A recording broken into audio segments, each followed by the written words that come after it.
여러분 안녕하십니까? 전주 MBC 뉴스데스크입니다. 오늘 많이 추우셨죠? 4월의 첫 주말인 오늘 꽃샘추위가 기승을 부렸습니다. 강풍주의보까지 내려 체감 기온을 더 끌어내렸고 바다에서는 선박 운항이 중단되기도 했습니다. 보도에 강동엽 기자입니다. 갑작스런 꽃샘추위에 봄 풍경이 달라졌습니다. 옷깃을 파고드는 칼바람에 한옥마을에는 나들이 객의 발길이 크게 줄었습니다. 아침에 일어나자마자 보니까 눈이 오고 있더라고요. 많이 추워요. 초겨울 날씨 돼가지고 너무 추워가지고 이렇게 추울 줄 모르고 나왔는데 아이얼은 할 것 없이 두툼한 외투를 입고 종종 걸음으로 서둘러 발걸음을 옮겼습니다. 생각보다 바람 너무 많이 불고 추워져가지고 여기 겨울옷 다시 꺼내서 입혔거든요. 매서운 추위에 내륙에는 한때 눈발이 날렸으며 낮 최고 기온은 평년보다 9도가량 떨어진 10도 안팎에 머물렀습니다. 중국 북부 지역에서 상층의 영하 40도 이하의 찬 공기가 남하해 평년보다 낮은 기온 분포를 보이고 있습니다. 강풍으로 선박 운항이 통제된 상황에서 항구에 정박 중이던 어선 세척이 밧줄이 끊어져 표류해 해경이 출동하기도 했습니다. 내일 낮부터 기온이 오르면서 추위가 점차 누그러지겠고 월요일에는 평년 수준의 기온을 회복할 것으로 기상청은 내다봤습니다. MBC 뉴스 강동엽입니다. 민주당 공천 경선 절차가 다음 주부터 본격적으로 진행됩니다. 민주당 전북도당에 따르면 도내 118개 선거구 가운데 43개 선거구는 공천 신청자가 정수 이내여서 내일 공천이 가능하고 나머지 75개 선거구 가운데 상당수가 2에서 3배수로 후보가 압축된 상황이어서 곧바로 경선 진행이 가능할 전망입니다. 한편 익산이나 군산, 정읍시장 등 공천 신청자가 다수인 10여 개 지역은 한 번만 경선을 치를지 결선을 추가할지 추후 결정할 계획이어서 경선이 다소 지연될 전망입니다. 침체된 조선과 자동차 대신 산업기계 수출이 큰 폭으로 늘어나 지역 경제에 효자 노릇을 하고 있습니다.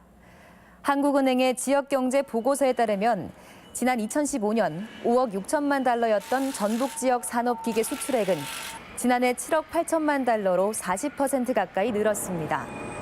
종류별로는 굴삭기와 트랙터의 수출이 대부분을 차지하고 있는 가운데 늘어나는 수출 물량으로 고용과 설비 투자도 증가하고 있습니다. 마한 백제 시대의 유물들을 전시할 국립익산박물관 건립 기공식이 지난 5일 열렸습니다. 고도로 지정은 됐지만 그동안 박물관이 없던 익산에 내년 말쯤에는 어엿한 국립박물관이 개관할 예정입니다. 임홍진 기자입니다. 국립익산박물관은 미륵사지 유물전시관 바로 옆에 지어집니다. 총 367억 원의 사업비가 투입되고 연면적 7,500제곱미터, 지하 2층, 지상 1층 규모로 내부에는 전시실과 수장고, 사무실이 들어섭니다. 익산박물관은 내년 6월 준공에 이어 연말에는 문을 열 것으로 보입니다. 박물관이 건립되면 현재 미륵사지 유물전시관에 소장된 유물보다 3배 많은 4,000점이 전시될 전망입니다.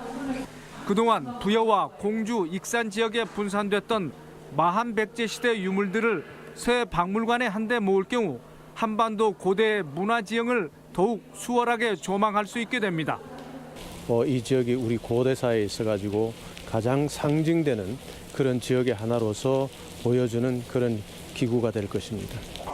특히 유네스코 세계문화유산으로 등재된 익산 역사지구의 역사와 문화를 동아시아적 관점에서 살펴볼 수 있어 익산 문화권을 대표하는 거점 역할이 예상됩니다. 익산박물관은 도내에서 두 번째로 세워지는 국립박물관으로 역사문화 탐방객 유치와 문화자산 확충이라는 효과도 기대됩니다. MBC 뉴스 임홍진입니다. 전주 에코시티 주변의 원활한 교통 흐름을 위해 연계도로가 추가 확장됩니다. 전주시는 현재 공사가 추진 중인 3곳 외에 화정마을 앞 도로 274m 구간을 내년까지 폭 7에서 8m에서 15m로 추가 확장할 계획이라고 밝혔습니다. 또한 시민들이 안전하게 이동할 수 있도록 양방향에 인도를 신설할 계획입니다. 성소수자들의 퀴어 축제가 도내에서 처음으로 열렸습니다. 전주 풍남문 광장에서 열린 행사에서 참석자들은 성소수자의 존재를 알리고 성 정체성을 이유로 이뤄지는 부당한 차별을 철폐할 것을 주장하며 공연과 시가행진 등을 벌였습니다. 청소년 정책에 참여할 청소년 참여위원회가 발대식을 갖고 본격적인 활동에 들어갔습니다. 도내 265명의 청소년 참여위원은 앞으로 1년간 도와 각 시군에서 평가를 수행합니다. 전무권 뉴스였습니다.